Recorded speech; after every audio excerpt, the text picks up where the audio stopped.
Bonjour à tous, c'est Yuna, j'espère que vous allez bien. On se retrouve aujourd'hui pour la vidéo achat manga du mois d'août, qui je pense sera la plus courte depuis le début de ma chaîne, ou alors depuis au moins plusieurs mois, voire au moins 2 ans, parce que je ne vais vous montrer que 12 mangas. C'est vraiment très peu.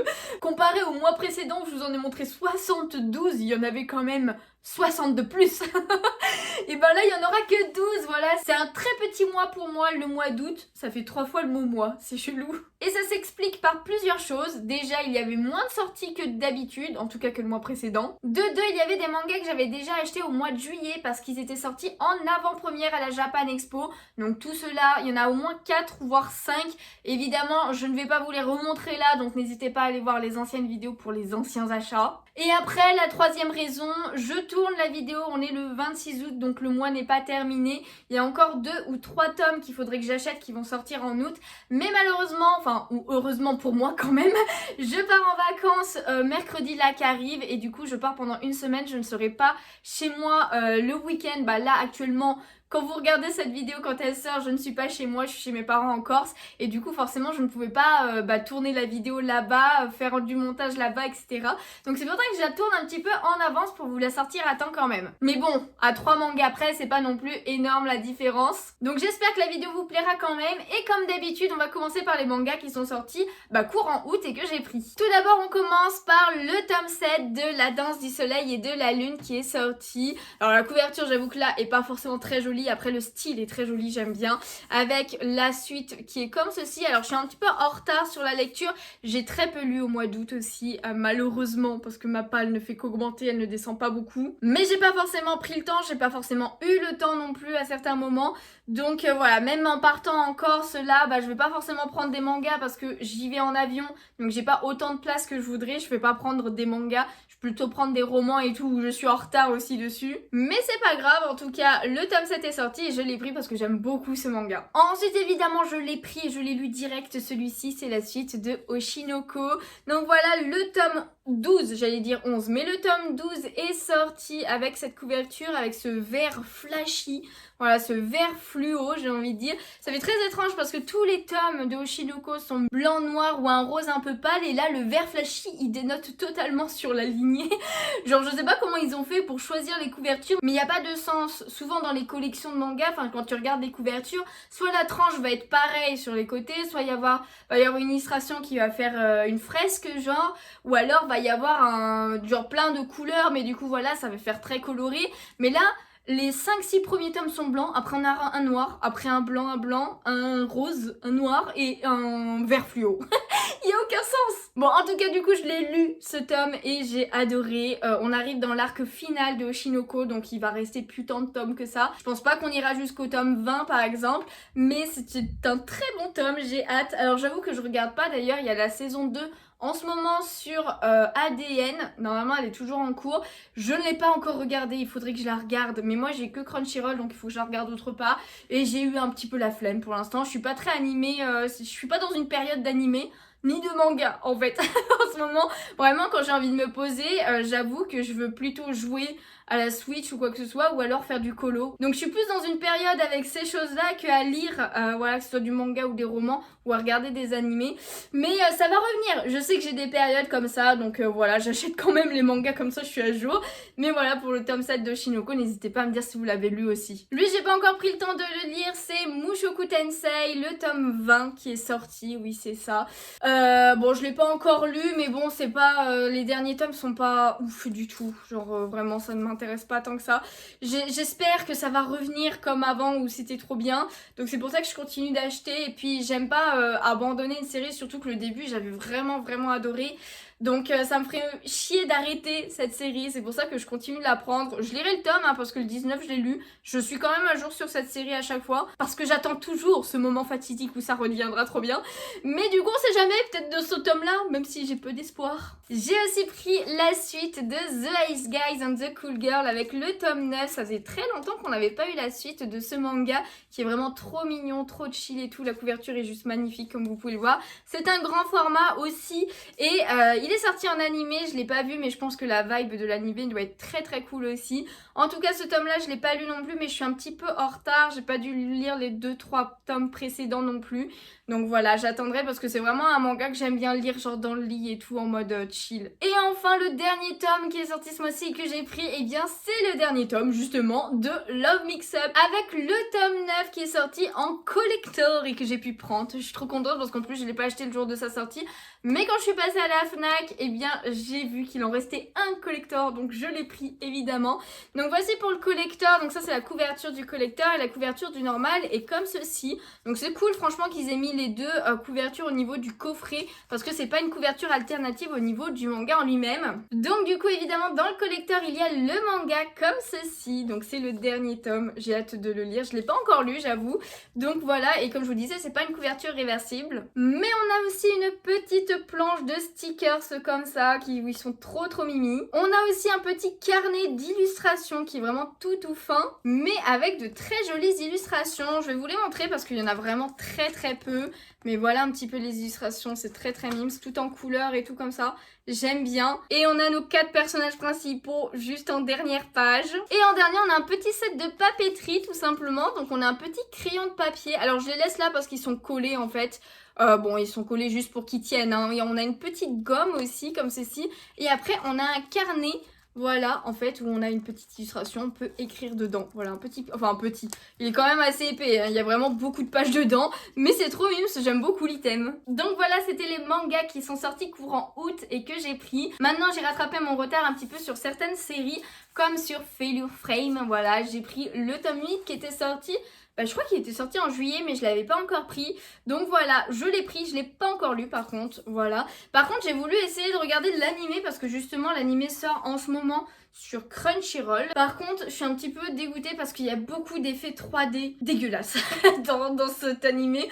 Donc c'est vraiment dommage parce que j'aurais bien aimé regarder l'animé, revoir un petit peu le début et tout. Ça m'aurait évité de relire pour me rappeler certaines choses parce qu'il y a plein mal de choses que je me rappelle plus dans cette série, que j'avais bien aimé. Mais si vous voulez plus d'infos d'ailleurs quand même, n'hésitez pas, j'en avais fait une vidéo spécifique sur celui-ci, la vidéo découverte manga de Failure Frame. Donc voilà, c'est juste un petit peu dommage pour l'animé, mais je pense que je tarderai pas à lire celui-ci quand même. Lui, je l'ai lu direct parce que pareil, c'est une série que j'adore et je n'attends pas avant de lire quand il sort. C'est Nina du Royaume aux Étoiles. Le tome 11 est sorti. Donc enfin, il est sorti en juillet aussi, je crois, fin juillet. Mais du coup, je l'avais pas encore pris. Et voilà, je l'ai pris, je l'ai lu direct et j'ai beaucoup aimé. On a une grosse révélation quand même sur Nina en elle-même, sur le peuple des étoiles justement, etc.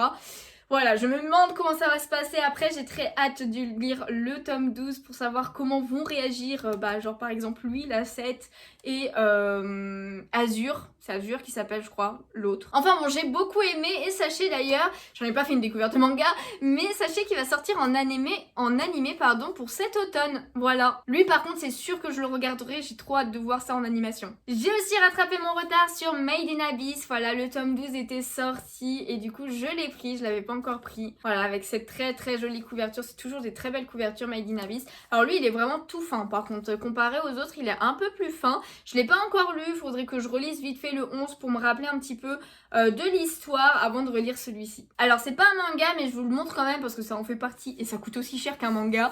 C'est tout simplement le coffret de l'arc de Marineford de One Piece. Voilà, je vous le montre un petit peu comme il est, mais voilà pour le côté. Là on a un petit peu des petites illustrations du manga avec écrit Marineford pour dire que ça fait partie de cet arc. Et là, barbe blanche évidemment. Voilà, j'ai pu mettre mes mangas dedans et j'ai pu enfin mettre tout l'arc en entier. Putain, je suis contente. Parce qu'en fait, sachez, alors on peut les acheter sous vide, hein, les coffrets, c'est ce que je fais parce que j'ai déjà les mangas.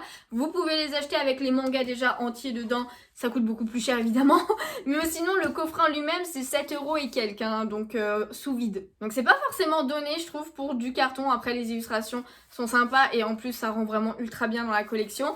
Mais j'avais un petit souci personnellement, c'est que vous voyez au niveau des mangas, il y en a avec les chiffres en blanc et un avec le chiffre en jaune je veux dire.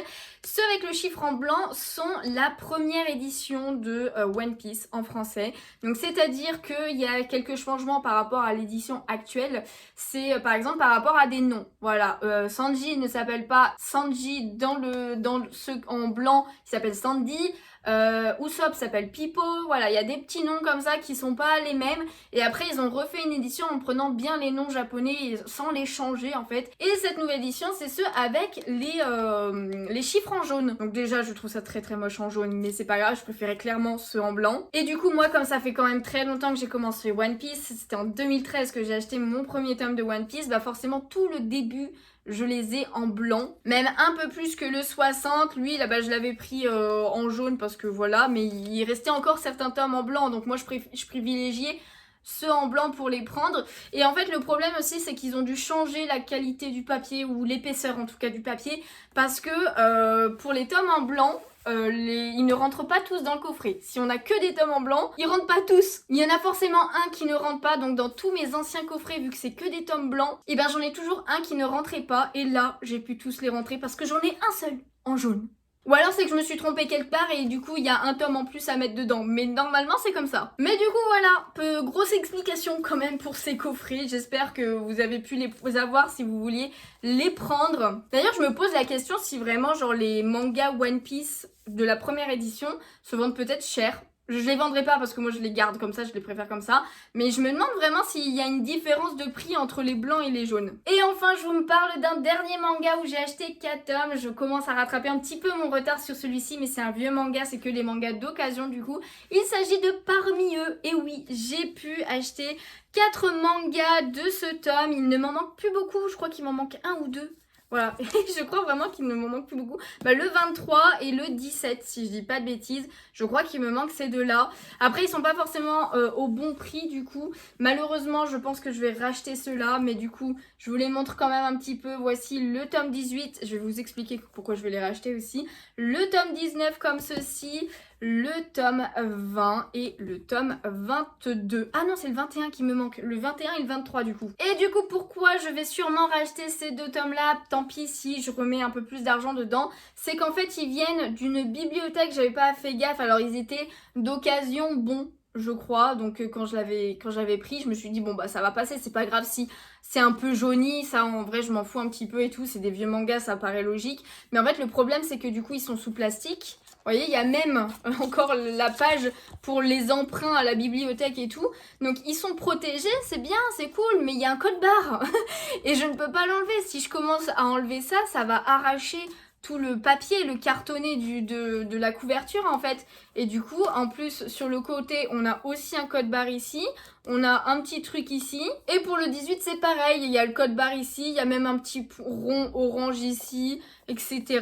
L'autre code barre. Donc honnêtement, ça rend pas beau du tout dans la collection. Donc c'est pour ça que je les changerai sûrement. Enfin, que j'en rachèterai. Ceux-là, tant pis, je les mettrai à la vente pour pas très cher. Mais voilà. Ceux-là, par contre, j'ai pas eu de soucis. Je les ai pris d'occasion quand même. Le 20 et le 22, pardon. Mais j'ai pas eu de soucis par rapport à ça. Ils avaient pas ce genre de problème. Donc eux, c'est bien. C'est les bons. Donc voilà, faudra que je les change. Après, je pense que je prendrai le temps. Je vais peut-être pas le faire de suite. Mais du coup, le fait de pas acheter trop le manga, ça m'a permis d'acheter ceux-là qui étaient un peu plus chers d'occasion parce que ça fait un moment qu'ils ne sont plus édités. En tout cas, voilà, du coup, c'est la fin de cette vidéo. J'espère qu'elle vous a plu, même si elle était beaucoup plus courte que d'habitude. Si c'est le cas, évidemment, n'hésitez pas à laisser un petit pouce bleu. Ça me ferait super plaisir.